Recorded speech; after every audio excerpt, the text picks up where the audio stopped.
Welcome back.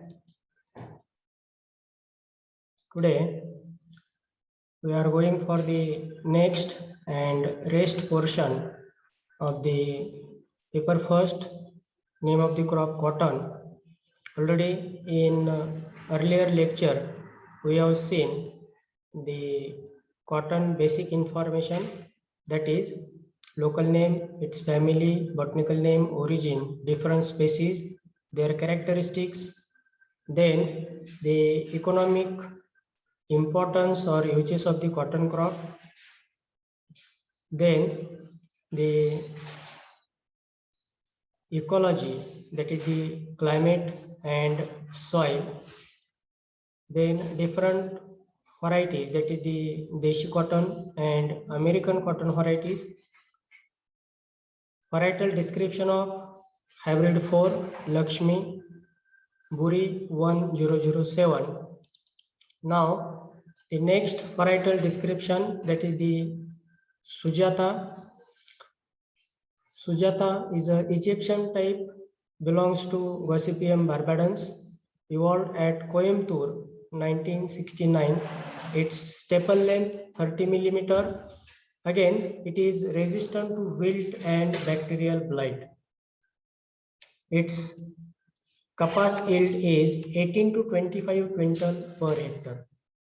Next variety, MCU5, belongs to the American type Hirsutum, evolved at Coimbatore in 1969. Its staple length is again 30 millimeter. Flowers are creamy white and seeds with greenish fuzz, म्हणजे त्याच्यावरती जे तंतू आहेत ते थोडेसे हिरवट रंगाचे. And again the yield of kapas is 20 to 25 quintal per hectare. Okay, then the next one, the important characteristics of varietal improvement, म्हणजे एखाद्या व्हरायटीचं साधारणतः जे आर्थिक महत्व आहे त्याच्यामध्ये increase in yield, ginning percentage, drought resistant, qualities of fiber, that is the staple length, maturity, fineness, strength, ginning percentage, pest and disease resistance, oil content of seed and nutritive value of seed. एखादी variety ज्यावेळेस तयार केली जाते किंवा लागवडीखाली ज्यावेळेस एखादी variety निवडली जाते त्यावेळेस त्या व्हरायटीचे जे कॅरेक्टरिस्टिक्स आहेत त्या कॅरेक्टरिस्टिक्स पैकी कोणते कॅरेक्टरिस्टिक्सला महत्त्व दिलं जातं, तर त्यातलं पहिलं आहे ते म्हणजे त्या व्हरायटीचं किंवा त्या वाणाचं उत्पन्न, जास्तीत जास्त उत्पन्न असलेली व्हरायटी निवडली जाते. जिनिंग पर्सेंटेज, आता हा जो कन्सेप्ट आहे आफ्टर द हार्वेस्टिंग आहे, means when these raw cotton, collected raw cotton from the field is transported to processing plant, ज्यावेळेस हा कॉटन प्रोसेसिंग प्लांटला नेला जातो आणि त्याच्यातून सीड जे बाजूला काढले जातात ते सीड पर्सेंटेज आणि फक्त तंतू यांचं जे गुणोत्तर आहे त्याला जिनिंग पर्सेंटेज असं म्हटलं जातं. ड्राउट रेजिस्टंट, ती व्हरायटी कमी पाण्यामध्ये चांगलं उत्पन्न देणं किंवा कमीत कमी पाण्यामध्ये तिचं चांगलं उत्पन्न येणं. देन क्वालिटीज ऑफ फायबर, जे तंतू आहेत त्याच्यामधलं staple length, already we discussed about the staple length, म्हणजे एखादा बोल मधला कॉटन सहित म्हणजे कॉटन सीड सहित आपण जर कापूस घेतला आणि तो जर गोलाकार आपण त्याला पूर्ण दोन्ही बाजूनी जर आपण पसरवला तर दोन्ही बाजूचे जे लिंट आहे किंवा तंतू आहे त्याची जी मीन रुंदी किंवा लांबी आहे त्याला म्हटलं जातं staple length. Then its maturity period, fineness, म्हणजे जो कॉटन तंतू आहे कापसाचे धागे जे आहेत ते फिलिंगला कसे आहेत, सॉफ्ट आहेत किंवा थोडे खडबडीत आहेत. देन स्ट्रेंथ, पुन्हा ते दोन्ही बोटाच्या चिमटीमध्ये पकडून विरुद्ध दिशेला ताणले जातात आणि ते कितपर्यंत ताण सहन करू शकतात त्याला कॉटन स्ट्रेंथ असं म्हटलं जातं. Again ginning percentage.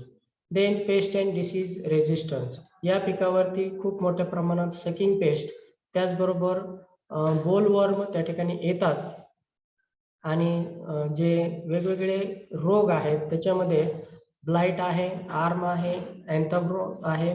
तर हे वेगवेगळे रोग या कॉटनवरती येतात. या सर्वांना जे प्रतिकूल असणारी व्हरायटी आहे ती त्या ठिकाणी उत्तम. Oil content of seed because of the cotton seed oil having the different economic uses or importance. That's why it is important to see or check while selection of variety its oil percentage, and last one nutritive value of seed. Okay, so these are the important characteristics of varietal improvement. Next one, cotton research centers or stations in Marathwada region. There is a Nanded and Parbani. There is one cotton research station. Then in Vidarbha at Akola and Achalpur, there is one cotton research station. Again, main cotton research station is located at Nanded. Okay. Then cultural methods, that is the land preparation or preparation of land. Here, for the land preparation, cotton crop require clean and fine seed bed.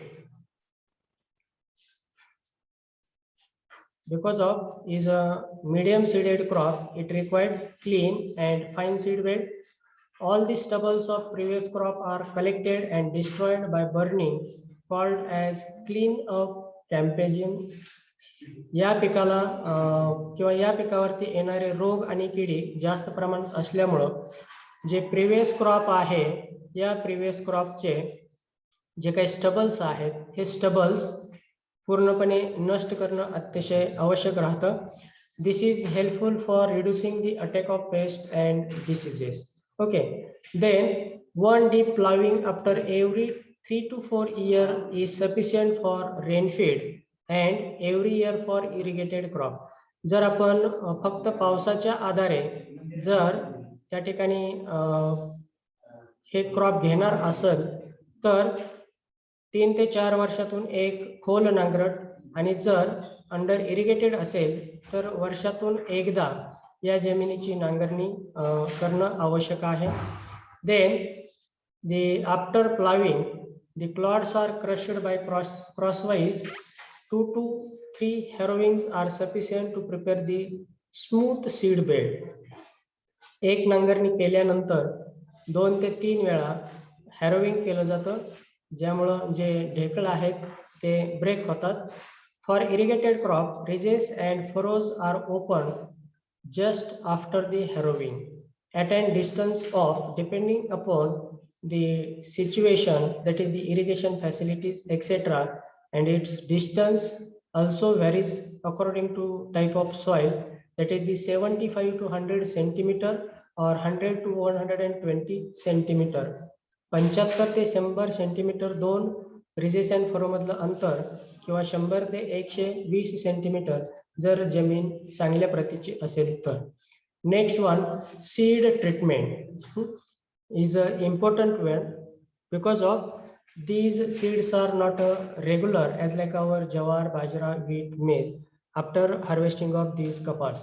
म्हणजे आपण कापूस वेचणी केल्यानंतर त्यातले जे seeds आहेत हे seed these are surrounded by the cotton fuzz, ज्याला आपण धागे म्हणतो किंवा तंतू म्हणतो, त्याचं आवरण ह्या सीडवरती राहतं. आणि not a single method is there by which we can use using the method we are able to sow the cotton seeds in its original form.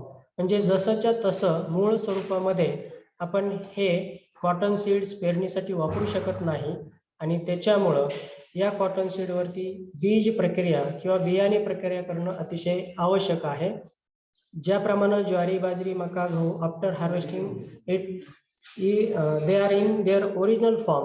Cotton is surrounded by the cotton fuzz. That's why the first what treatment is there, water soaking treatment. पाण्यात साधारणतः हे seeds भिजत ठेवले जातात. Cotton seeds is soaked in water for 2 to 6 hours before sowing. Then lightweight seeds which float on the surface of water should be removed. Seed accumulated at bottom of the bucket is used for sowing after after or drying in shade. म्हणजे पेरणीच्या अगोदर हे बियाणं 2 ते 6 तासापर्यंत पाण्यामध्ये भिजत ठेवलं जातं. भिजत ठेवल्यानंतर जे लाईट वेटेड पाण्यावरती तरंगणारे सीड्स आहेत ते बाजूला काढले जातात आणि जे बकेटमध्ये तळाला सीड्स आहेत ते शेडमध्ये त्या ठिकाणी ड्राईंग त्याचं केलं जातं.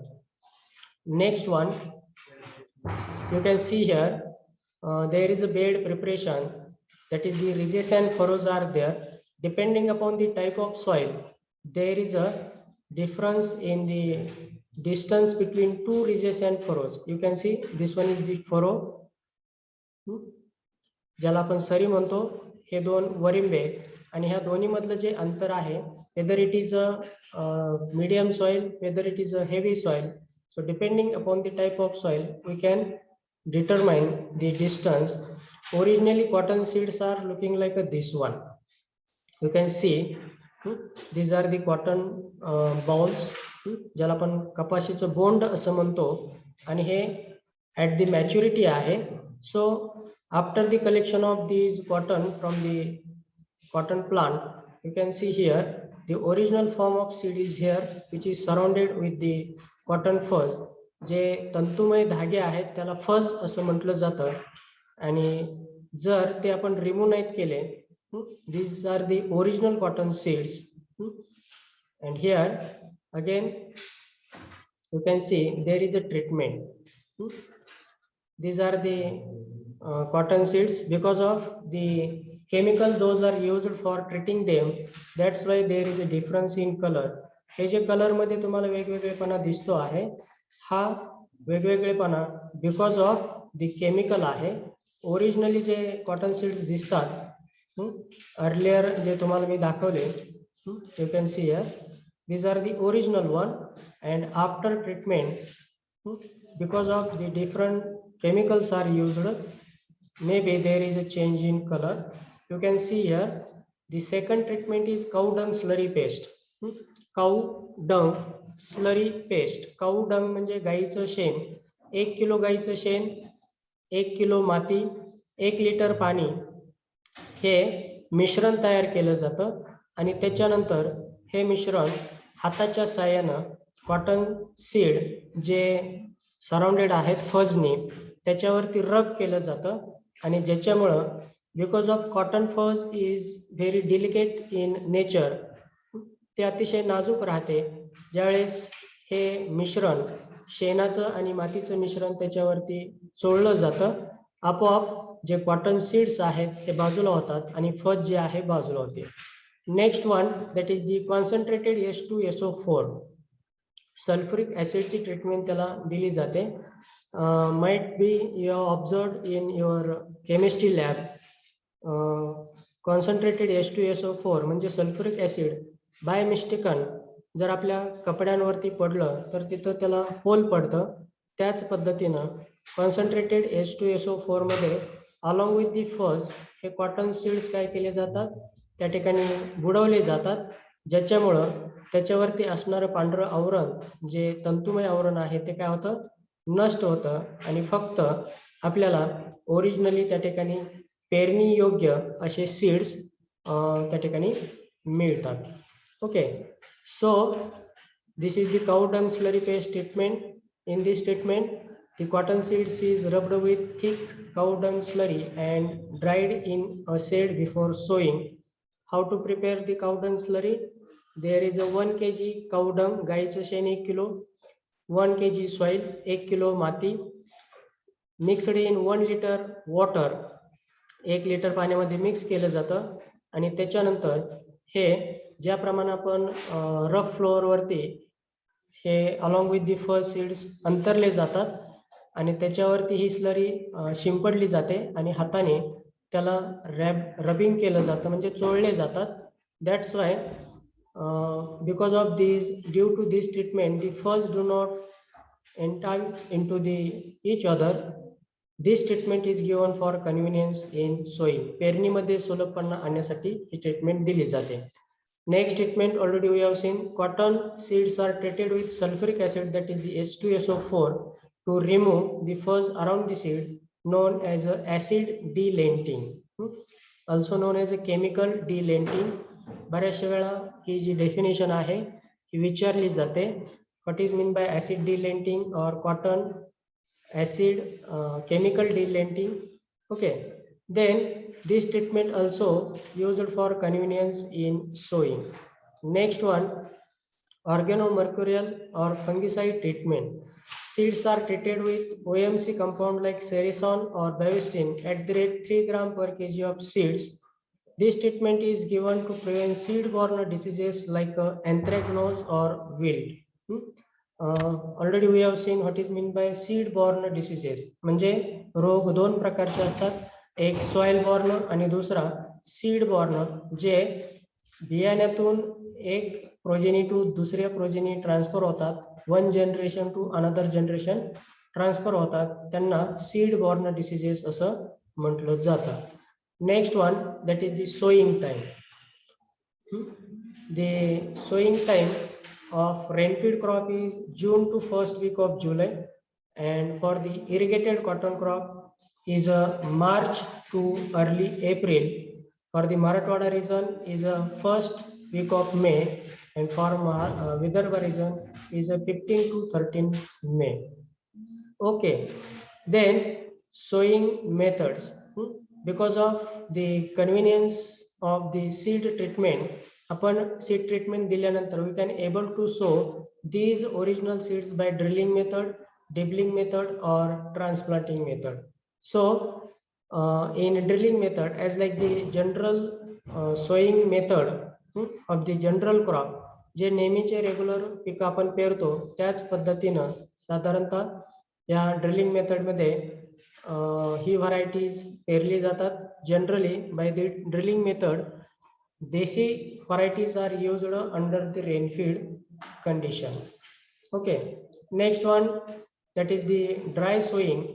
काही भागामध्ये पाऊस पडण्याच्या अगोदर, मराठीमध्ये ज्याला धूळ पेरणी म्हणतात, म्हणजे जमिनीमध्ये ओलावा नसताना पिकांची पेरणी केली जाते, त्याला धूळ पेरणी असं म्हटलं जातं. आणि पाऊस पडल्यानंतर आपोआप हे बियाणं उगवून येतं. Next one, that is the dibbling method. This method is used for sowing American varieties, that is the hybrid varieties, and under the irrigated condition. Under irrigated condition, two seeds are dibbled on the shoulder of the ridges. म्हणजे जो वरिंबा आहे त्या वरिंबेचा जो उंचवटा आहे वरच्या बाजूने साधारणतः 1/3 पोर्शन, त्या ठिकाणी प्रत्येक ठिकाणी 2 बियाणे त्या ठिकाणी काय केले जातात, तर त्या सॉइल मध्ये पोहोचवले जातात, म्हणजेच डिबलिंग केलं जातं. For American varieties, after land preparation, land is marked with the help of marker for both the direction by keeping the specific distance depending upon the variety. ज्याला आपण चौकोन तयार करणं म्हणतो, अशा प्रकारे मार्करच्या सहाय्यानं चौकोन जमिनीवरती तयार केले जातात. आणि at each cross point 2 seeds are dibble. ज्या ठिकाणी उभा आणि आडवा छेद असेल त्या ठिकाणी 2 बिया कॉटन सीडच्या लावल्या जातात आणि त्याची जी सोईंग डेप्थ आहे 5 ते 6 सेंटीमीटर ठेवली जाते. This method gives uniform crop stand and facilitate intercultural operation from both the direction. 2 पिकाच्या ओळीमध्ये आणि 2 प्लांटमध्ये सफिशियंट डिस्टन्स राहत असल्यामुळं आपल्याला आंतरमशागतीची कामं दोन्ही बाजूनी करता येतात आणि त्याच्यामुळं या पद्धतीला चौफुली ही पद्धत म्हटली जाते. Generally used for American type of variety, that is the hybrid variety. Then the transplanting, this method is rare one. Some farmers sow the seeds in plastic bag in the month of May. Water is given by watering can. After the onset of monsoon, these seedlings are transplanted to the main field by the end of June. Early sowing increase the yield. ज्या भागामध्ये पावसाची अनियमितता आहे अशा भागामध्ये शेतकरी सुरुवातीला पाऊस पडण्याच्या अगोदर थोड्याशा जागेमध्ये ह्या कॉटन सीडची प्लास्टिकच्या बॅगमध्ये सोईंग करतात आणि पाऊस पडल्यानंतर मेन फील्डमध्ये त्याचं ट्रान्सप्लांटिंग केलं जातं. Then the seed rate is there for the desi cotton 12 to 15 kg per hectare, for American cotton 8 to 10 kg per hectare, and for hybrid cotton is 3 to 4 kg per hectare. Depending upon the type of cotton, there is again difference into the spacing, distance between two crop rows and two plant. That is the Deshi cotton sown at 45 by 22 centimeter, American cotton 60 by 30 centimeter, hybrid under the rainfed condition 90 by 60 centimeter, hybrid under the irrigated condition 120 by 90 centimeter. Then intercultural operation, ज्याला मराठीमध्ये आपण आंतरमशागतीची कामं असं म्हणतो. Among these the first one gap filling and thinning. Gap filling तुटाळी भरणे आणि thinning विरळणी करणे.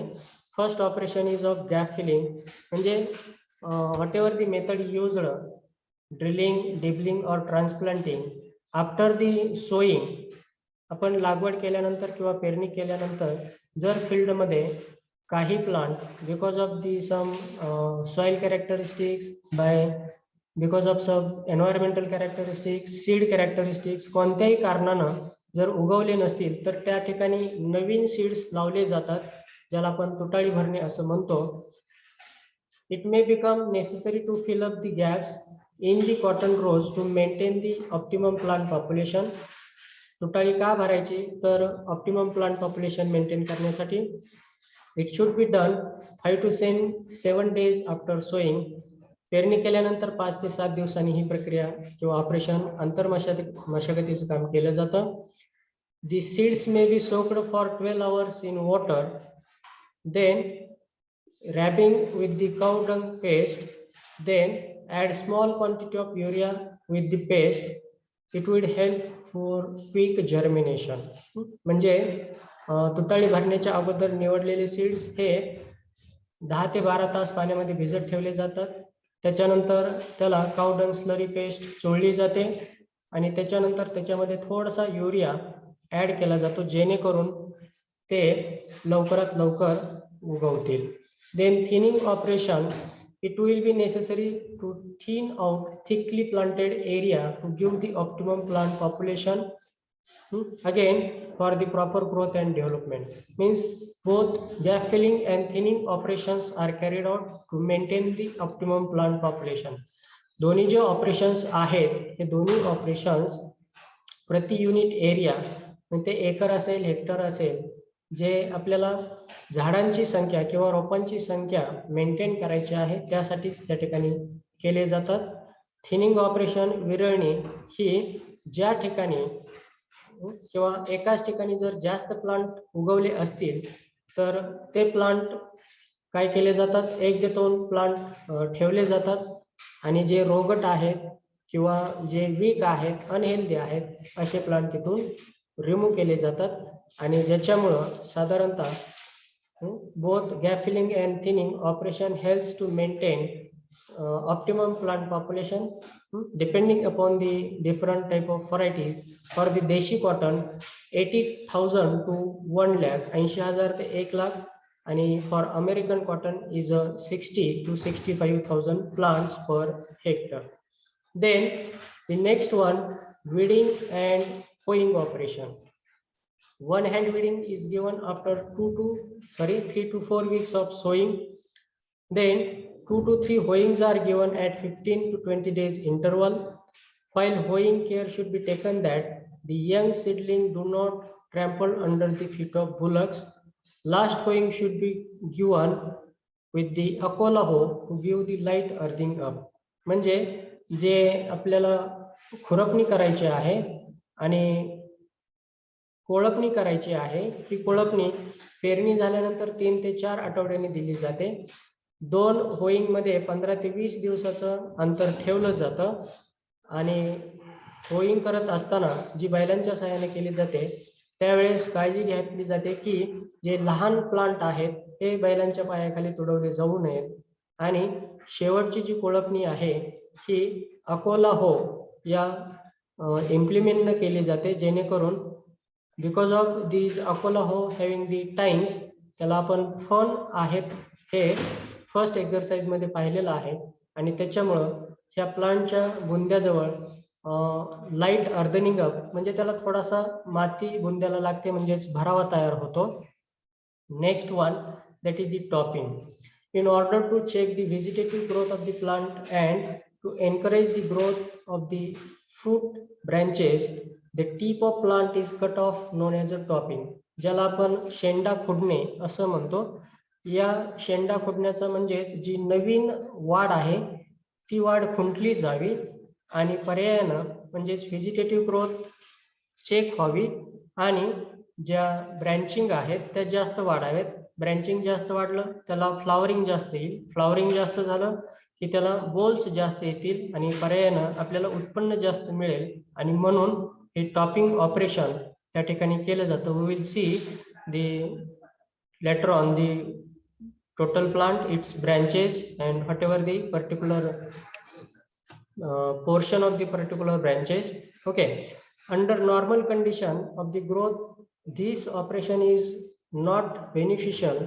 It is a costly and time consuming operation. म्हणजे it is not a regular operation. म्हणजे प्रत्येक पिकामध्ये प्रत्येक कंडिशन मध्ये हे ऑपरेशन करायलाच पाहिजे असं नाही. इन केस ऑफ जर फक्त व्हेजिटेटिव्ह ग्रोथ प्लांटची जास्त होत असेल आणि जे ब्रँचेस आहेत त्या जर कमी असतील तर नवीन वाढ त्या ठिकाणी काय केली जाते कट केली जाते जेणेकरून नंबर ऑफ ब्रँचेस प्लांटवरती वाढाव्यात त्यासाठी हे ऑपरेशन त्या ठिकाणी केलं जातं. So this is about the intercultural operation that is the thinning, gap filling, weeding, hoeing and topping. We will see the next the portion that is the manuring, fertilizer, irrigation, harvesting, pest and diseases into the next lecture. Thank you. Have a nice day.